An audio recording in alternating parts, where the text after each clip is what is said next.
otras historias que se encuentran en anales históricos de otras naciones en Palestina.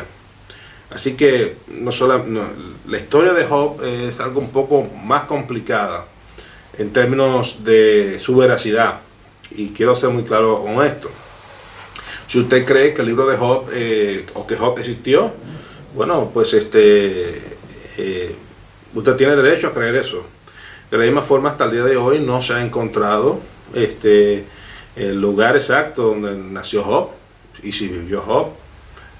No hay ningún descubrimiento arqueológico que pueda tocar y decir aquí fue donde ocurrieron esos hechos. No hay ningún escrito en piedra o en ninguna forma de que Job haya existido.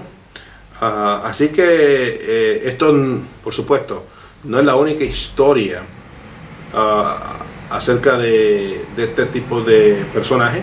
En otras civilizaciones han habido otros personajes con historias similares. Y esto es muy importante ponerlo desde el punto de vista. Yo sé que en las iglesias el domingo usted no va a poder decir esto desde el púlpito porque los hermanos se van a asustar, pero estamos en un seminario y en un seminario pues se hablan ciertas cosas que debemos de aprender. Y entre ellas es el hecho de que la importancia de Job realmente no es si existió o dejó de existir. La importancia de Job es el mensaje que contiene este libro, que es un mensaje poderoso, es un mensaje de redención, es un mensaje de salvación, es un mensaje de sanidad interior e exterior, es un mensaje en el cual lo que el enemigo nos roba, Dios nos lo devuelve. Es un libro con un mensaje poderosísimo, y debido a eso el libro de Job es parte integral, uno de los libros más importantes del Antiguo Testamento. Así que sí, no tenemos evidencia de probar que históricamente Job existió, pero nuevamente el hecho es que esta trama es transformativa. El relato de Job fue hecho, o el trasfondo, durante la época patriarcal, durante la época de Abraham, Isaac y Jacob. El estilo de vida del personaje principal es parecido al de Abraham, de hecho.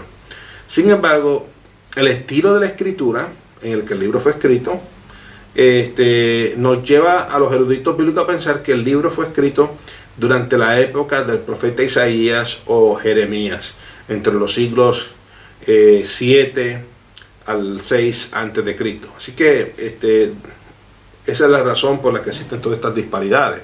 Que sí, el escritor pone el escenario en la época de Abraham, pero el escrito fue realmente durante el periodo del profeta Isaías o Jeremías.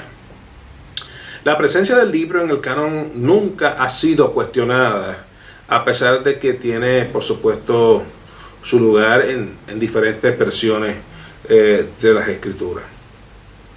Así que teniendo en cuenta eso, pues podemos entender claramente que el libro de Job es palabra de Dios. Se cree que la razón por la que el libro de Job tiene el impacto que tiene es porque probablemente el autor del libro pasó por algunas de estas circunstancias o algunas de estas experiencias narradas en el libro. En este libro vemos nosotros a Dios y a su enemigo Satanás tomando acciones en la vida de Job, la cual lo transformarían por el resto de su vida. Su sufrimiento fue peor que la muerte, y el silencio divino lo hicieron sentirse solo en el universo.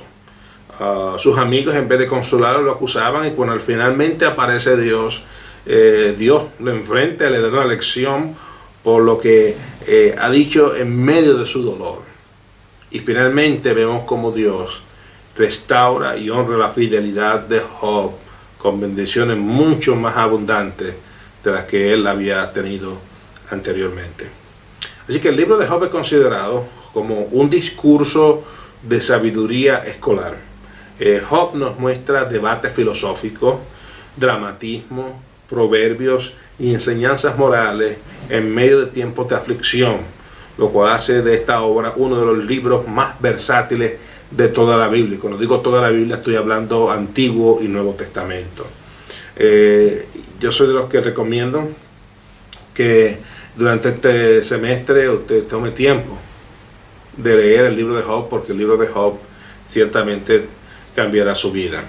Toda persona que pasa por momentos de luto, por momentos de sufrimiento, cuando mi hija pues pasó a morar con el Señor, una de las cosas que Ada y yo hicimos fue sentarnos a leer el libro de Job, porque el libro de Job nos hace reflexionar en las circunstancias de la vida, lo fugaz que es, y cómo pese a que existe el dolor por pérdida y separación, Dios está ahí para restaurarnos.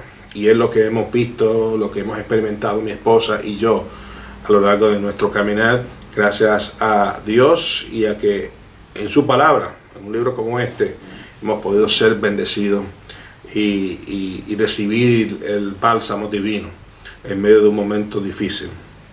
Así que desde el punto de vista teológico, uno de los puntos que resalta este libro de Job es que Dios no permite que el mal nos toque solamente cuando estamos pecando.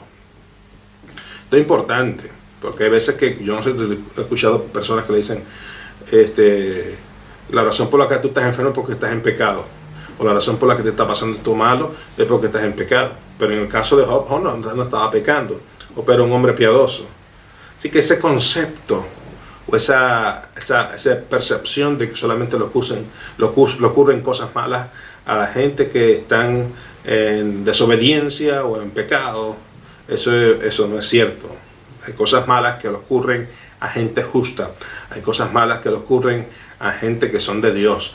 Y el ejemplo más grande que vemos nosotros desde el punto de vista teológico es la historia de Job. Así que esto es un concepto revolucionario en la teología del Antiguo Testamento, porque en el Antiguo Testamento existía ese concepto, ¿sí?, de que todo lo que ocurría mal a una persona era porque esa persona estaba en pecado delante de Dios. Otro punto importante de este libro es el hecho de que Satanás, de la forma como Satanás es descrito, primeramente lo pone como un personaje que todavía tiene acceso al cielo, y en segundo lugar como un personaje que es sujeto a la soberanía de Dios. Y el libro de Job nos muestra que no es pecado quejarse, no es pecado que usted pelee con Dios, no es pecado, Dios no le molesta, Dios entiende nuestra naturaleza humana, Dios entiende que nosotros estamos quizás en agonía o en sufrimiento o en dolor o en angustia o estamos en luto, por lo cual Dios no se molesta porque nosotros nos quejemos, ni Dios se molesta porque nosotros discutamos con Él en medio de una situación de crisis. Dios nos enseña, Dios nos corrige, Dios nos redarguye, pero no nos condena.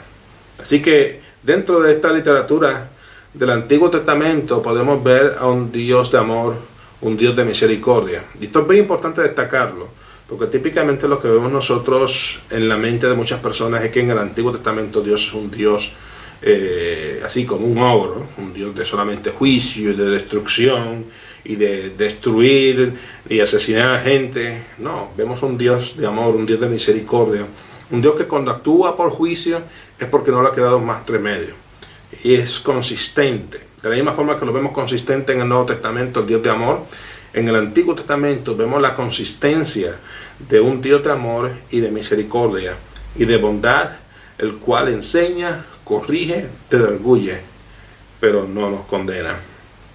Así que con este pensamiento los dejo aquí, confiando en que podamos reunirnos a través de nuestro sistema de webs prontamente en la próxima semana.